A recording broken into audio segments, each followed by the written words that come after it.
Alright, welcome back to Buzzcast. We're kicking things off with a wild story from the Ozarks where a deer hunt took an unexpected turn, proving that sometimes reality truly exceeds expectation. Brian Hendricks was out there, hoping for a mature buck, but what he got was something entirely different and way more exciting. Then, we're heading up to Oregon, where the Fish and Wildlife Commission is making huge changes to mule deer hunting boundaries starting in 2026.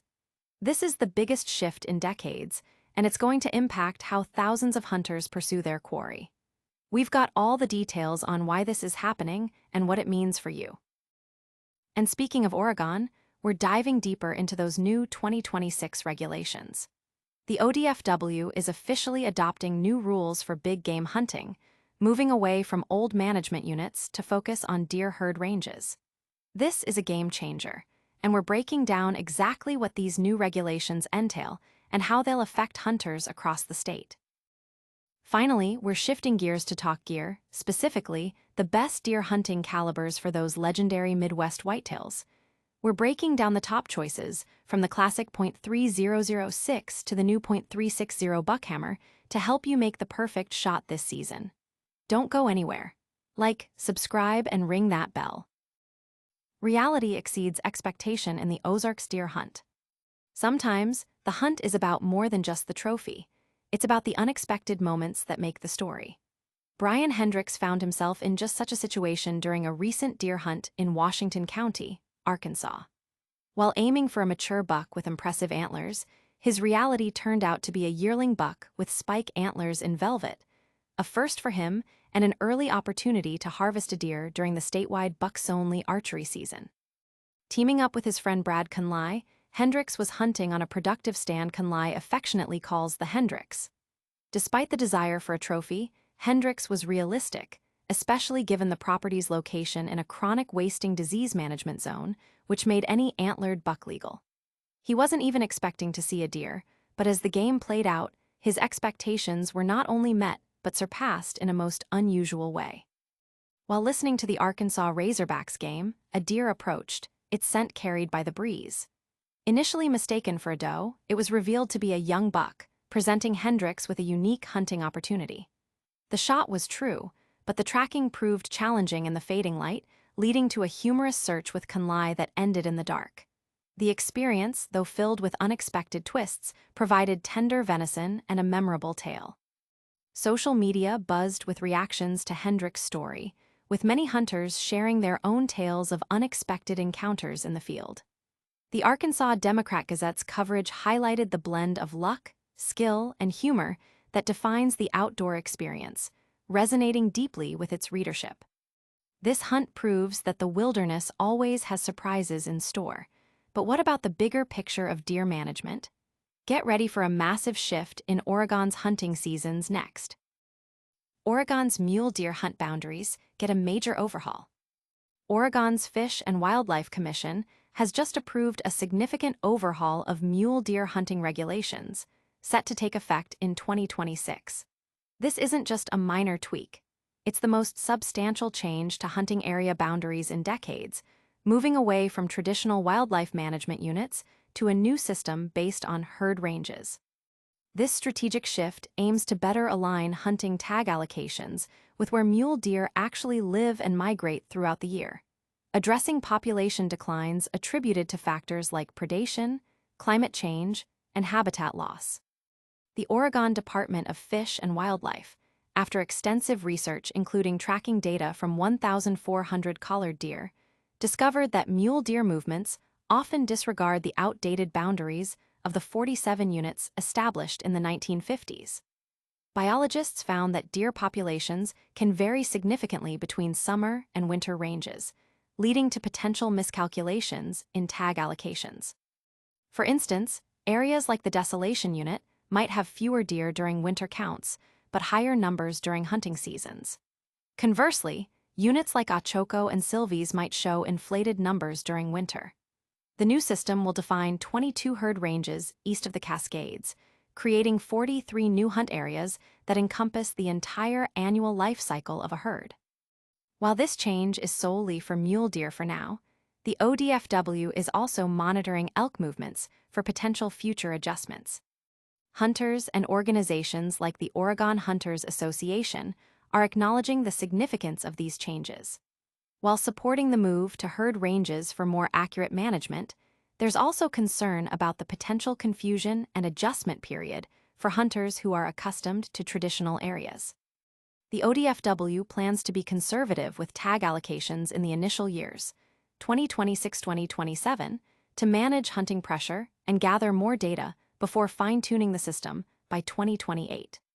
The total number of mule deer tags is projected to decrease by about 9% in 2026, from 61,000 to 55,423, though tag numbers may vary by specific hunt areas. The preference point system will remain, but hunters are advised to expect a period of uncertainty regarding point requirements for drawing tags. These changes are massive, but they're all about better management for the future. Now, let's zero in on those specific regulations hitting Eastern Oregon next. Oregon's 2026 Eastern Oregon Deer Hunt Regulations adopted. Big news for hunters in Eastern Oregon. The Oregon Department of Fish and Wildlife's Fish and Wildlife Commission has officially adopted new regulations for 2026, marking a significant shift in how deer hunts will be managed. Starting next year, hunts will be structured based on deer herd ranges rather than the long-standing Wildlife Management Units, WMUs. This move is designed to more accurately reflect mule deer biology and migration patterns, allowing for better population monitoring and quicker management responses. The ODFW explained that this change aims to align hunting efforts and harvest directly with mule deer populations and conservation goals. While many hunters might only notice a change in hunt names, some areas will see altered boundaries. Tag numbers are expected to fluctuate slightly as the agency and hunters adapt to the new system, and all currently open hunting areas will remain accessible. Importantly, the preference point system remains unchanged, but hunters should anticipate a period of uncertainty regarding the number of points needed to draw tags for specific new hunt areas. The ODFW encourages hunters to visit myodfw.com for detailed maps and information. Beyond deer regulations, the Commission also updated the Greater Sage Grouse Conservation Assessment and Strategy for Oregon. Hunters across Eastern Oregon are weighing in, with many expressing a need to understand the long-term implications of these boundary and tag adjustments. The ODFW emphasizes that this is a crucial step towards more effective wildlife management and sustainable hunting practices. From statewide policy changes to what's in your hunting pack, we're talking calibers next. Best deer hunting calibers for Midwest whitetails revealed. As the temperatures drop and the leaves begin to turn, the Midwest is gearing up for one of the most anticipated whitetail deer seasons in the country. But to truly capitalize on the opportunities presented by these trophy-rich grounds, hunters need the right tools, especially when it comes to their rifle's caliber. We're breaking down the top 6 calibers that consistently deliver results for Midwest whitetails, ensuring you can fill your freezer ethically and effectively. This season, we're looking at a range of options designed for the unique terrain and regulations of the Midwest. First up is the relatively new .360 buckhammer, specifically designed for straight-wall states and popular in lever-action rifles, offering a potent alternative to shotguns. Then there's the timeless classic, the .3006 Springfield. Its proven track record, versatility, and wide availability of rifles and ammunition make it a perennial favorite for everything from whitetails to larger game. For those prioritizing light recoil and pinpoint accuracy, the .243 Winchester is an excellent choice, allowing for quick follow-up shots. The .3030 Winchester, when paired with a lever-action rifle, remains a deadly combination for those common 100-150-yard shots in wooded areas. Arguably the most debated caliber, the .308 Winchester offers impressive performance and versatility, suitable for various hunting scenarios and often found in a wide array of rifle platforms. Finally, the modern favorite, 6.5 Creedmoor, is lauded for its accuracy in open fields and ability to buck the wind, making it ideal for longer-range shots. Ultimately, the best caliber is the one that shoots most accurately out of your rifle, and ensures a clean, ethical harvest. The discussion around these calibers is already heating up online forums and hunting communities, with many sharing personal experiences and preferences. Experts emphasize that practice during the off-season is just as crucial as choosing the right caliber for a successful hunt.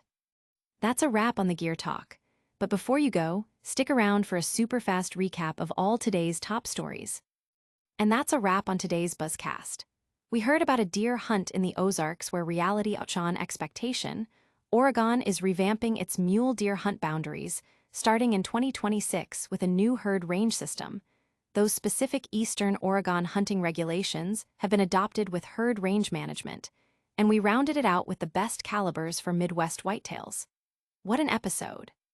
If you loved this, make sure to smash that like button, subscribe to Buzzcast for more incredible outdoor news, and hit the notification bell so you don't miss a single upload. And tell us in the comments, what's your go-to deer caliber? Follow us on all social media platforms for behind-the-scenes content.